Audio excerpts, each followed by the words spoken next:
안녕하세요. 15주차 첫 번째 강의입니다. 이번 주차에는 지난 시간에 다 하지 못했던 파동 부분을 마무리를 하고 또 파동에서 중요한 부분인 17장 중첩과 정상파 부분을 살펴보도록 하겠습니다.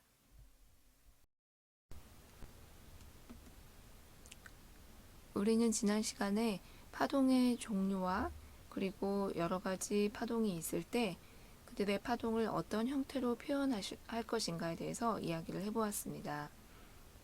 우리는 여러 가지 형태의 파동 중에서 특히 내 눈에 보이는, 즉 매질이 눈에 보이는 경우에 대해서 이야기를 해보았는데요. 그 중에서도 가장 간단하게 함수가 사인형 형태로 주어져 있을 때, 즉 파동의 모양은 여러 가지가 있을 수 있는데 이런 파동의 모양을 사인형 함수로 나타냈을 때 이야기를 해보았습니다.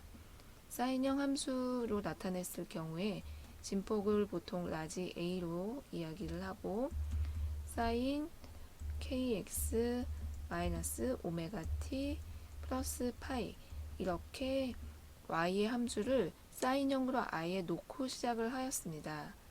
여기에 등장하는 k라는 물리량은 파수였고 그리고 오메가는 각 진동수 그리고 파이는 위상이라고 불리우는 값이었습니다. 여러 가지 이 값들은 초기 값에 의해서 결정이 되기도 하고 내가 어떤 힘을 주어서 파동을 만들어냈느냐 이런 거에 의해서도 결정되는 값들이었습니다.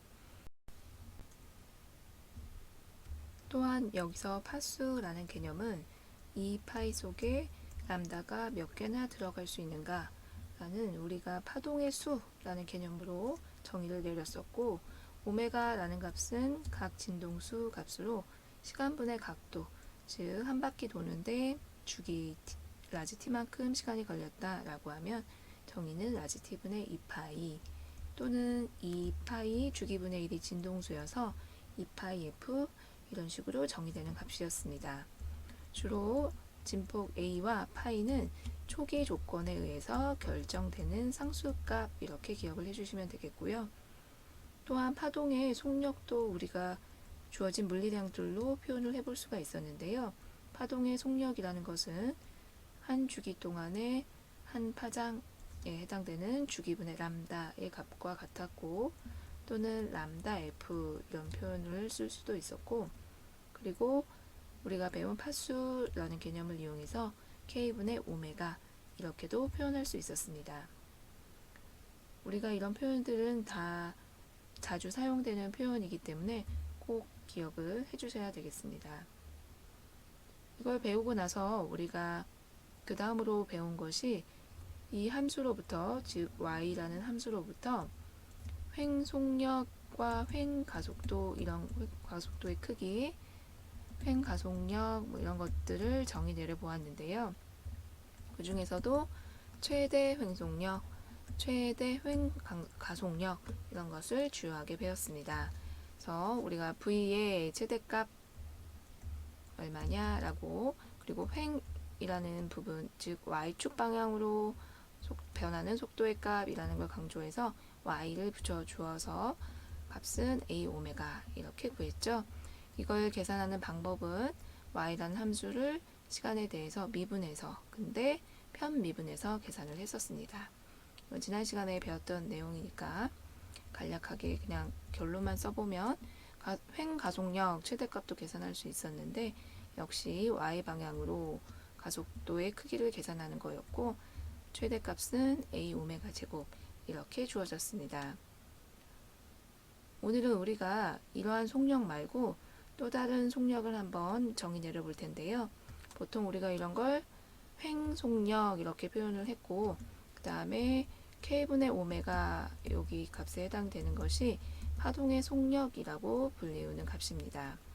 자, 오늘 할 것은 매질의 경우, 매질이 결정되었을 경우에 매질 성질에 의해서 파동의 속력을 결정하는 방법을 이야기해 보도록 하겠습니다.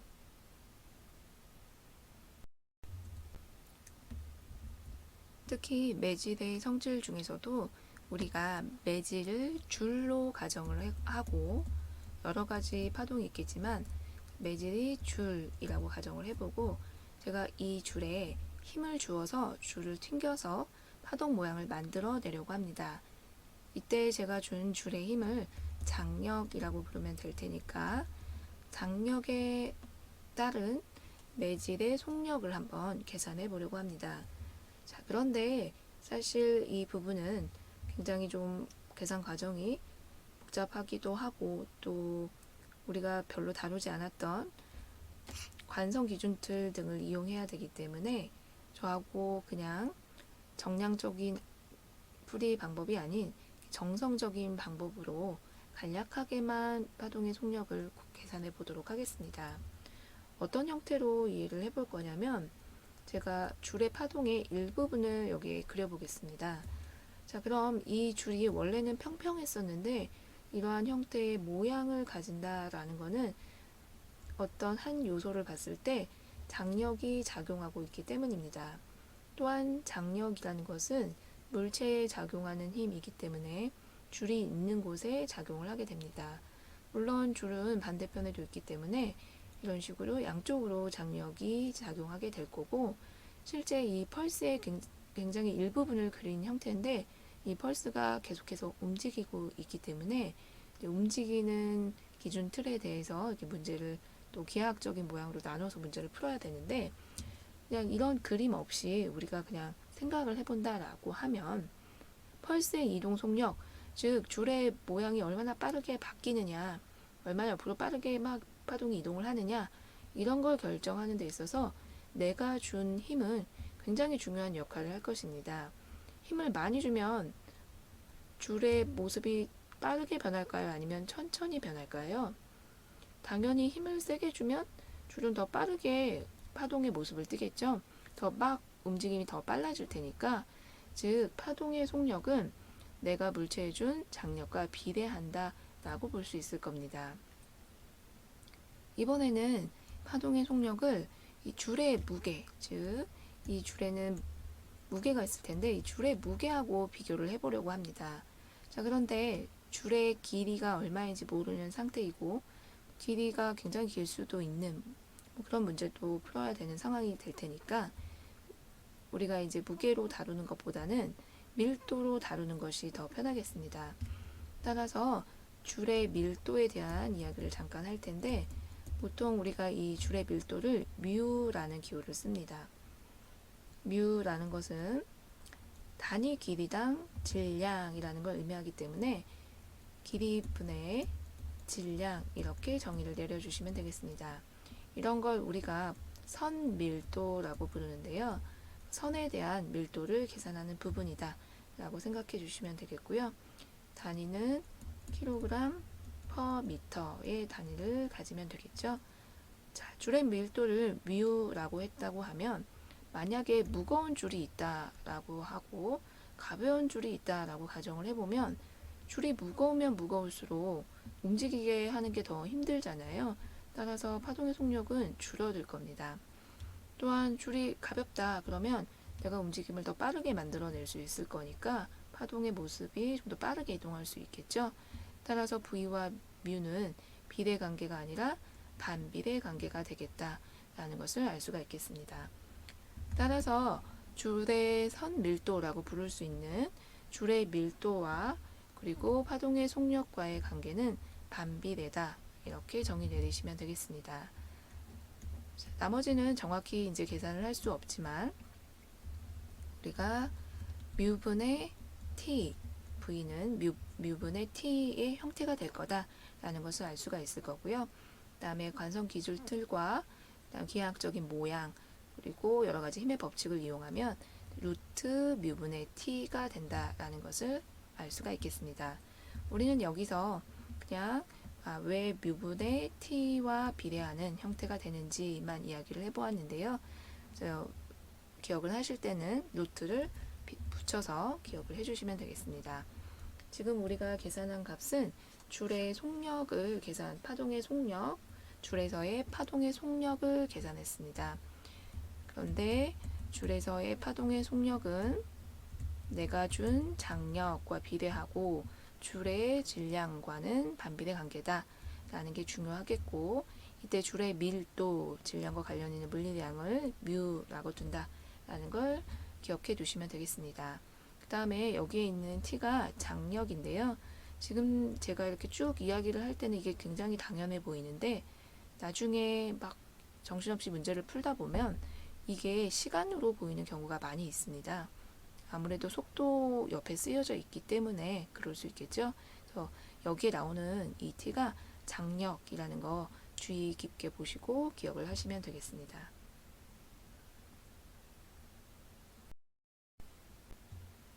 자, 그러면 줄에서 파동의 속력과 관련된 문제를 하나 풀어보려고 하는데요.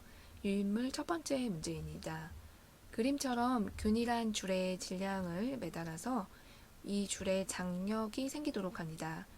또한 몇 가지 가정이 필요하긴 한데 이 줄의 장력은 균일하다라고 가정을 해보겠습니다. 또한 줄에 장력이 작용함으로 인해서 이 줄에 파동이 생긴다, 즉 펄스가 생겨서 이 펄스가 이동을 하게 될 텐데 이때 이 줄을 따라 진행하는 펄스의 속력을 구하는 것이 문제가 되겠습니다. 물론 우리 눈에 지금 줄의 파동이 보이지는 않지만 장력이 있고 그 장력에 의해서 펄스가 생겼고 그 펄스가 전달하는 것을 계산하는 문제다 라고 몇 가지 가정을 하고 모형화, 파동으로 모형화해서 이 문제를 해결해 보도록 하겠습니다. 자, 그러면 일단 질량이 있는 물체가 매달려 있으니까 자유물체도를 그려보면 아랫방향으로 중력이 작용할 거고 또 윗방향으로 장력이 작용하겠죠. 자, 그 다음에 장력은 줄 전체에 균일하다라고 했으니까 그리고 물체가 떨어지지 않고 힘의 평형 상태 균형을 이루고 있기 때문에 장력은 mg 이렇게 표시해 주시면 되겠고요. 그 다음에 줄의 밀도가 있어야 우리가 파동의 속력을 계산할 수 있었죠. 줄의 밀도는 길이분의 줄 전체의 질량에 해당이 되니까 계산을 해보면 줄 전체의 길이를 6m로 가정을 하고 있고 그 다음에 줄의 전체 질량을 0.3kg이라고 문제에서 알려줬습니다. 이걸 이용해보면 계산을 해보면 20분의 1이 되니까 0.05 단위는 kg per m라는 줄의 밀도를 계산할 수 있게 되었습니다. 이 두 개의 값을 알면 우리가 펄스의 속력, 즉 파동이 이동하는 속력을 계산할 수 있을 텐데요.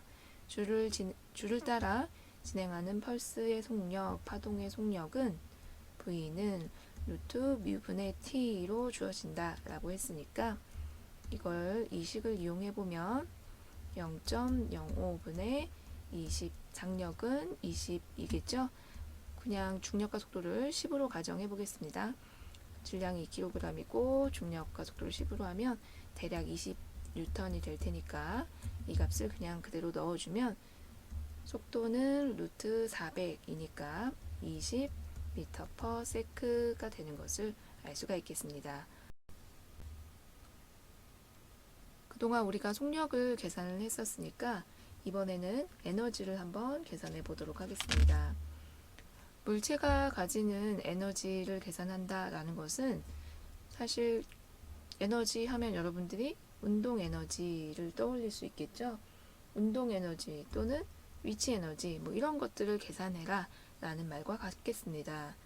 자, 그럼 우리가 줄의 운동을 다시 한번 살펴본다 하면 예를 들어서 줄 끝에 이제 매달려 있고 벽에 매달려 있는 줄 그리고 제가 이 부분 점으로 표시한 부분을 튕겨서 이런 줄의 파동을 만들었다 라고 가정을 해보면 어떤 한 부분을 한 요소를 살펴보면 예를 들어 여기에 있는 이 요소를 살피면 여기 이 부분에 만약 내가 물체를 매달아 놨다 라고 가정을 하면 그 물체는 시간이 지남에 따라서 위아래로 계속해서 움직이게 됩니다.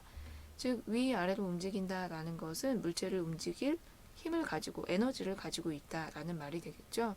줄은 움직임에 의해서 에너지를 갖게 됩니다.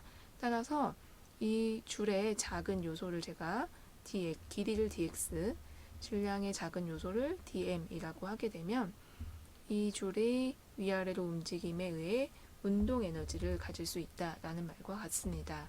그 운동 에너지에 의해서 또 위치도 계속 변하니까 위치 에너지에 의해서 물체를 매달아 놓으면 그 물체를 움직일 수 있는 원동력을 갖게 된다라고 보시면 되겠는데요.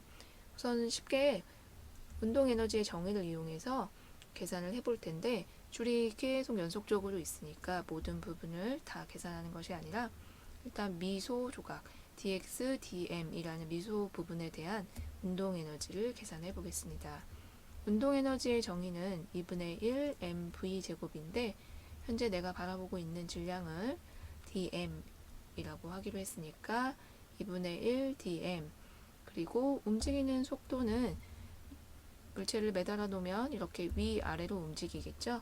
따라서 어떤 속도를 적어야 하느냐, 즉 위아래 y 방향으로 움직이는 속도를 적어주면 되겠습니다. 그러면 2분의 1 dm vy 제곱 이렇게 해주면 되겠죠. 즉 횡속력을 여기다 적겠다라고 생각하시면 되겠는데요. 우리가 지난 시간에 정확하게 vy를 다 계산을 해봤으니까 바로 적어보면 vy는 a 오메가 코사인이었으니까 제곱을 해주면 a 제곱 오메가 제곱 코사인 제곱 kx 마이너스 오메가 t 이렇게 주어지게 됩니다.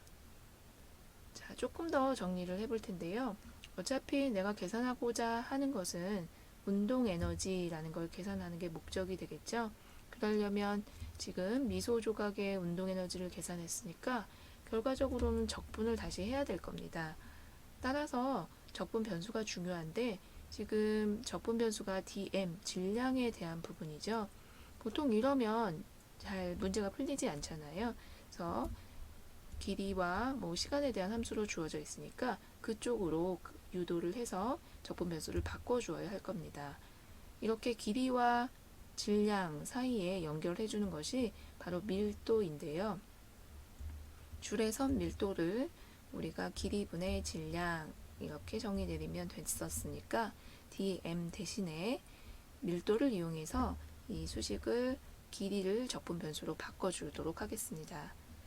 자, 그러면 2분의 1 곱하기 dm 대신에 mu dx를 쓸 건데 dx를 마지막에 적기로 하고 2분의 1 mu a 제곱 그리고 오메가 제곱 코사인 제곱 나머지 그대로 적으면 되겠죠.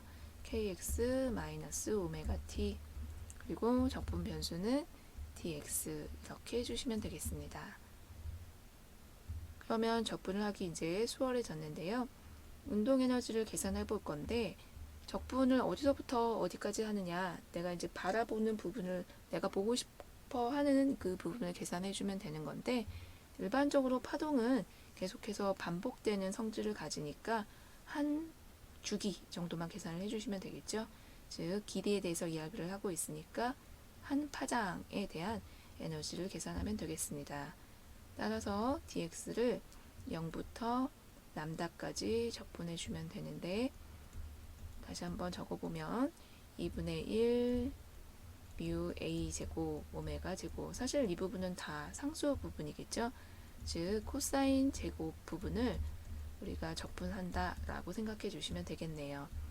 자, 이렇게 해서 코사인 제곱 kx를 0부터 람다까지 적분하면 얼마가 되겠느냐 라는 질문의 형태로 바꾸어서 이야기를 해볼 수 있을 거고, 이때 우리가 계산을 좀 편하게 좀 하기 위해서 t는 0으로 가정을 해보도록 하겠습니다. 물론 t를 넣어도 똑같은 형태로 유도가 될 텐데 좀 편하게 t는 0을 유도해보고 나머지는 그냥 생략하도록 하겠습니다. 시간이 0일 때 우리가 필요한 적분은 어떤 형태가 되는 거냐면 바로 코사인 제곱 x 이런 형태가 되겠죠. 자, 그런데 x 앞에 무엇이 붙어 있으니까 상수값이 붙어 있는 형태니까 코사인 제곱 ax를 미분한다 라고 생각하시면 되고요. 이런 건 이제 적분표를 찾아서 하시면 됩니다. 2분의 x 플러스 4a분의 사인 2ax 이렇게 주어지는데요. 이렇게 적분표를 찾아서 여기에 대입을 해서 문제를 풀어보시면 되는데 상수를 먼저 꺼내보면 2분의 1 mu a제곱 오메가 제곱 이렇게 될 거고, 그 다음에 적분을 해보면 2분의 x가 형태가 되는 거고, 뒤에는 우리가 적분 변수를 앞으로 다 꺼냈으니까 4 곱하기 그리고 x 앞에 붙어 있는 거 써주시면 되겠죠. 따라서 4k분의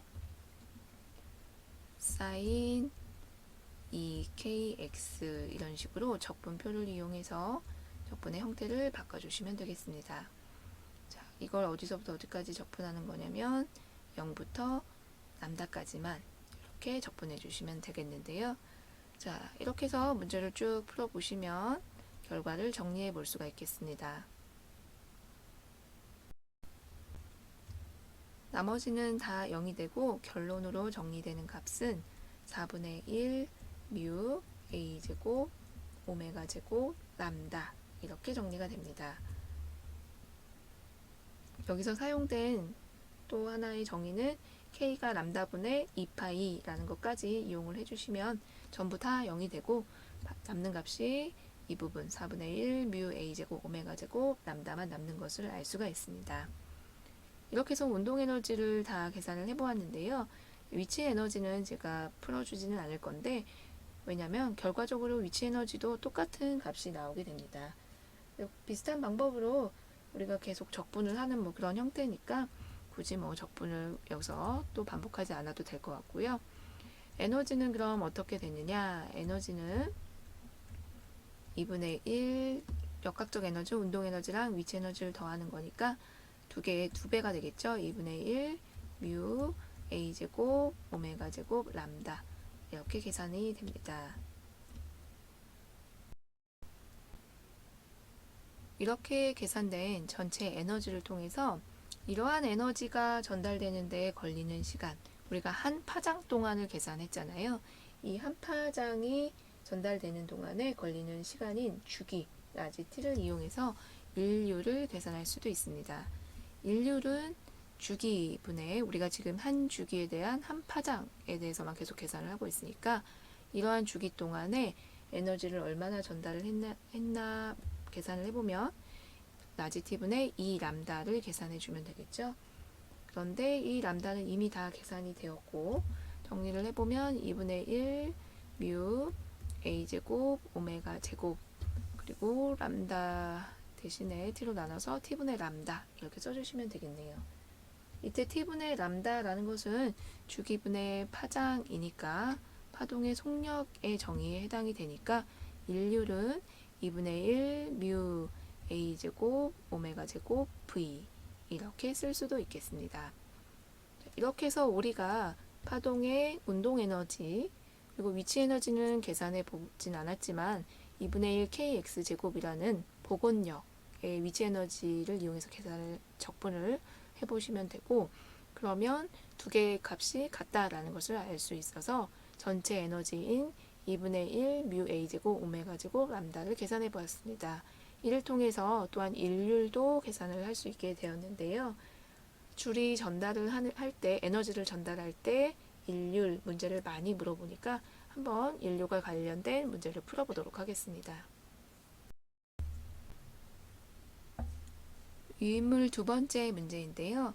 단위 길이당 질량 뮤를 알려주었고 장력이 작용하고 있어서 즉 줄이 파동의 형태를 만들어내고 있다 라고 생각을 해주시면 되고요. 이때 진동수 F가 60Hz이고 그 다음에 진폭도 알려주었네요. 진폭 A는 0.06 6cm니까 자 이럴 때 사인형 파동을 만들기 위해서 줄에 공급해야 될 인류를 묻고 있습니다. 조금 전에 인류를 다 계산을 해 보았는데요. 인율이라는 값은 2분의 1 뮤 곱하기 a제곱 오메가 제곱 v 이렇게 계산을 해주면 됐었죠. 자 그러면 2분의 1 곱하기 뮤의 표준 단위는 킬로그램 퍼 미터입니다. 문제에서 표준 단위를 그대로 쓰고 있으니까 5 곱하기 10의 마이너스 2승 그대로 대입해 주시면 되고 그 다음에 진폭 A는 0.06의 제곱 이렇게 써주시고 오메가 제곱이 필요한데요. 오메가 대신에 여기서는 진동수 F를 알려주었죠. 오메가는 2파이 F니까 2파이 곱하기 60을 넣어주시면 되겠네요. 오메가 제곱을 계산해 주시고 V는 어떻게 계산이 되었나요?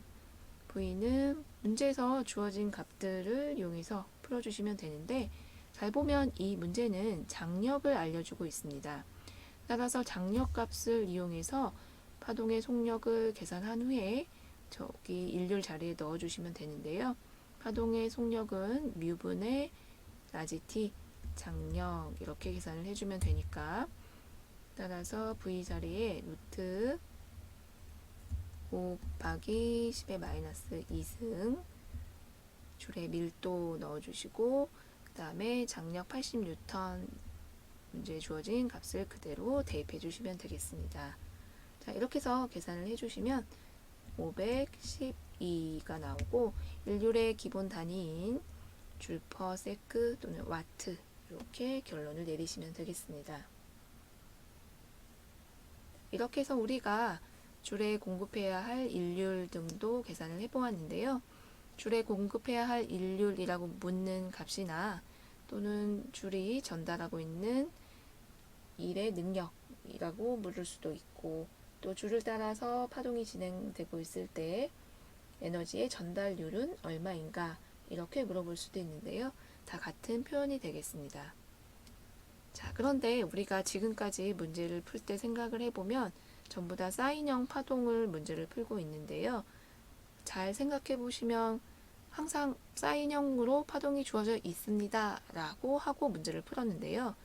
자, 그렇다면 어떠한 경우에 이렇게 사인형 파동이 나오는 건지 다시 원래대로 되돌아가서 사인형 파동 함수를 쓸 수 있게 된 계기, 즉 사인형 파동이라는 식이 나올 수 있게 만들어지는 파동의 방정식을 한번 찾아보도록 하겠습니다.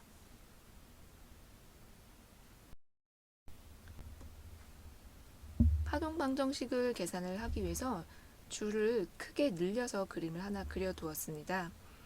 파동 방정식을 계산한다 라는 것은 우리가 역학 처음 배울 때 운동 방정식을 계산하는 것과 같다라고 보시면 되겠습니다. 어떤 물체가 있고 그 물체의 운동의 모습을 분석하기 위해서 그 물체가 몇 초 후에 어디에 떨어질 거냐 이런 걸 계산하기 위해서 운동 방정식을 세우고 운동 방정식으로부터 가속도가 얼마인지 찾고 가속도를 알면 속도 계산할 수 있고 속도 알면 위치 계산할 수 있고 이런 일을 주로 해왔습니다. 또는 용수철에 매달린 물체 진동 배울 때 생각해보면 운동 방정식을 세워서 바로 위치의 시간에 대한 함수를 얻곤 했었는데요. 진동 배울 때 운동 방정식을 쓰면 xt라는 이 함수의 미분 방정식을 얻을 수가 있었습니다. 그래서 그 미분 방정식을 통해서 xt라는 함수를 얻고 이 xt의 함수가 코사인 함수의 형태가 된다라는 것을 찾았었는데요. 똑같은 일을 파동에서 한번 해보려고 합니다. 그런데 용수철에 매달린 물체는 사실 물체를 우리가 하나의 점으로 보기 때문에 점 하나의 운동을 분석한다라고 봤으면 되는데요. 줄은 매질의 요소가 굉장히 많기 때문에 줄의 요소가 굉장히 많기 때문에 조금 더 어렵다라고 느껴지는 게 당연한 것 같습니다. 실제로 식도 훨씬 더 어려운데요. 정확하게 모든 것을 다 규명할 수는 없지만 간략하게 우리가 방정식의 형태를 한번 유도해 보도록 하겠습니다. 유도하는 동안 제가 생략하는 부분도 있고 또 이제 그냥 뭉뚱그려서 대략 이렇게 된다라고 설명하는 부분도 있을 수 있는데요. 모든 것을 다 여기서 다 완벽하게 이해를 하고 넘어갈 수는 없기 때문에 간략하게만 보여드리도록 하겠습니다. 자, 여기 줄이 있는데요. 줄의 한 점분을, 점 하나를 굉장히 크게 늘려놨다라고 보시면 되겠습니다. 여기에 표현되고 있는 이 델타 x라는 부분이 점 하나를 굉장히 크게 늘려놨다라고 보시면 되고요. 그러한 이유는 줄의 한 점에 양쪽 방향으로 장력이 작용하고 있는데 이 장력의 방향, 즉 세타 A와 세타 B라는 각도가 꼭 같을 필요는 없기 때문에 이런 것들을 좀 크게 강조해서 보여주기 위해서 그림을 좀 크게 그려놨다라고 보시면 되겠고요. 자, 이럴 때 내가 이 한 점이 받고 있는 힘을 분석해 보겠다. 근데 역학에서 사용할 수 있는 힘의 분석법은 F는 MA밖에 없다라고 보시면 되겠거든요.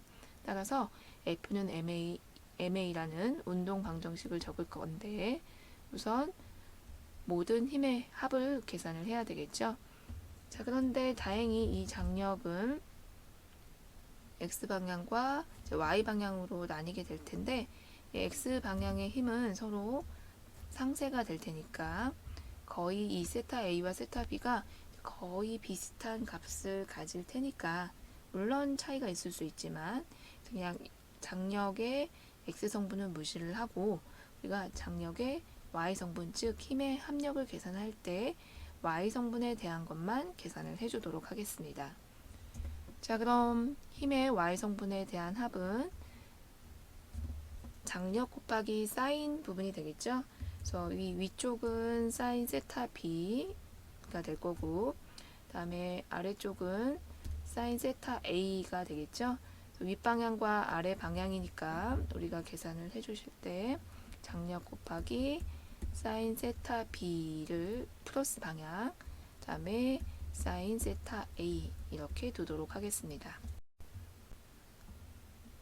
그리고 나서 문제를 좀 더 간단하게 풀기 위해서 세타 A와 세타 B가 매우 작을 때로 가정을 해보도록 하겠습니다. 이렇게 각도가 작을 때는 사인 세타 값과 탄젠트 세타 값이 거의 비슷하기 때문에 우리가 위의 식을 다음과 같이 탄젠트의 형태로 표현할 수 있겠습니다. 이런 근사를 통해서 문제를 조금 더 쉽게 방정식을 쉽게 유도해 보려고 한다 라고 생각하시면 되겠고요.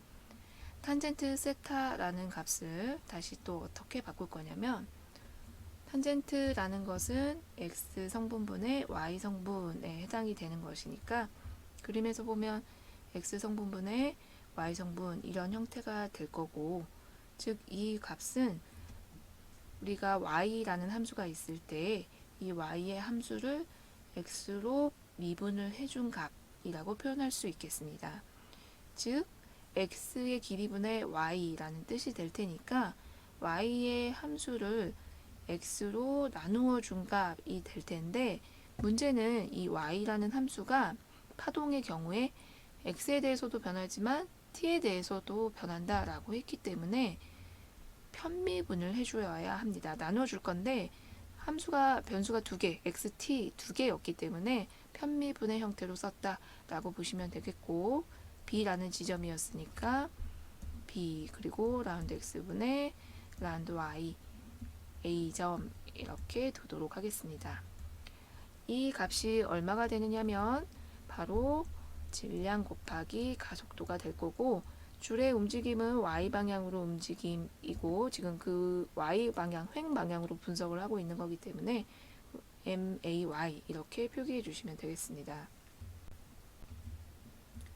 여기서 질량 대신에 줄의 밀도를 사용을 해보면 뮤 곱하기 줄의 길이 델타 x 이렇게 둘 수 있고 가속도라는 것은 y를 시간에 대해서 두 번 미분한 값이니까 이렇게 정리를 하시면 되겠습니다. 자, 이렇게 해준 다음에 우리가 리미트 델타 x를 0으로 보내고 양변을 델타 x로 나눈다 라고 생각을 해주시면 뮤라는 값도 왼쪽으로 좀 나눠줘 버리면 뮤분의 t 그리고 델타 x로 나누었으니까 델타 x분의 라운드 x분의 라운드 y 그리고 라운드 x분의 라운드 y a점 이렇게 바꿀 수가 있겠네요. 그래서 왼쪽 부분을 정리하면 이렇게 되겠죠. 애초에 그림에서 제가 이 델타 x라는 값은 굉장히 작은 점인데 늘려서 그림을 그린 거다라고 했으니까 델타 x를 여기서 0으로 보낼 수 있겠죠. 자, 그 다음에 오른쪽에 남은 부분을 정리를 해보면 오른쪽에서 남은 부분은 라운드 t제곱분의 라운드 제곱 y만 남겠죠. 뮤 델타 x는 왼쪽으로 다 나누어 주었으니까 이런 형태의 식을 얻을 수 있게 되었습니다. 그리고 나서 이 식을 잘 보면 x를 0으로 델타 x를 0으로 보내고 델타 x분의 이 위에 있는 함수 이런 형태는 미분의 정의하고도 같습니다. 따라서 이 부분을 미분의 형태로 바꾸어서 표현을 해보면 두 번 미분한 형태가 되겠죠. y를 x에 대해서 두 번 미분한 형태로 라운드 제곱 라운드 x 제곱분의 라운드 제곱 y 이렇게 표현을 해주시면 될 거고, 그 다음에 오른쪽으로 상수 t분의 뮤를 넘기고 라운드 제곱 y 라운드 t 제곱 이렇게 식을 바꿔서 써주시면 되겠습니다. 자, 그런데 우리가 라지 t분의 뮤라는 값은 지금 라지 t가 장력이었죠. 주기가 아니니까 힘이 나올 때, 장력 부분 나올 때 항상 주의해 주시면 되겠습니다. 장력분의 줄의 밀도 이 부분은 우리가 배웠던 V의 속력의 정의를 이용해 주면 되겠네요. V는 루트 뮤 분의 T였기 때문에 정리하면 왼쪽은 Y라는 함수가 있는데 이 Y는 원래 X와 T의 함수였습니다. 그 중에서 X에 대해서 두 번 편미분을 해준 값은 V의 파동의 속력인 V로 표현을 해보면 V 제곱분의 1이 될 거고 V가 루트 뮤분의 T였으니까 그 다음에 Y를 다시 한번 미분을 해줄 텐데 이번에는 Y 값을 X와 T의 함수인 Y 값을 T에 대해서 두 번 미분해 준 값 이렇게 정리해 주시면 되겠습니다. 자, 그러면 우리가 원하는 결론을 다 얻게 되었는데요. 이게 바로 파동의 방정식이 되겠습니다. 이런 걸 우리가 선형 파동 방정식이라고 부르기도 하는데요. 선형이라는 말이 붙은 것은 이제 뒤에 미분의 형태 이외에 뒤에 이렇게 군더더기 식이 지금 더 붙지는 않았는데요. 복잡한 파동이면 뒤에도 이제 더 붙을 수 있을 텐데 현재 우리는 조금 간단한 형태로 문제를 간소화해서 풀었기 때문에 선형 파동 방정식을 얻었다 라고 생각해 주시면 되겠고, 일반적으로 파동 방정식은 x를 두 번 미분한 값은 y를 t에 대해서 두 번 미분한 값과 같은데 그 앞에 이제 상수값이 붙는다 라고 보시면 되겠습니다.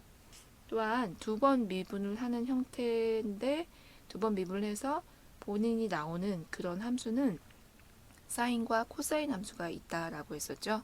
따라서 지금 2차 미분 방정식의 형태인 이 파동 방정식의 해도 사인과 코사인 함수의 결합으로 주어진다 라고 생각하시면 되겠습니다. 그런데 우리는 그 중에서 아주 간단한 형태인 사인형 파동을 지금까지 공부했다 라고 보시면 되겠고요. 이 파동 방정식을 유도하는 부분은 제가 시험에 직접적으로 묻지는 않으니까 가볍게 그냥 이런 식으로 파동 방정식이 유도가 되었구나. 그래서 해가 사인 함수나 코사인 함수가 나올 수 있는 거겠구나 라는 정도로만 받아들이시면 되겠습니다. 첫 번째 강의는 여기까지 해서 마치도록 하겠습니다. 수고하셨습니다.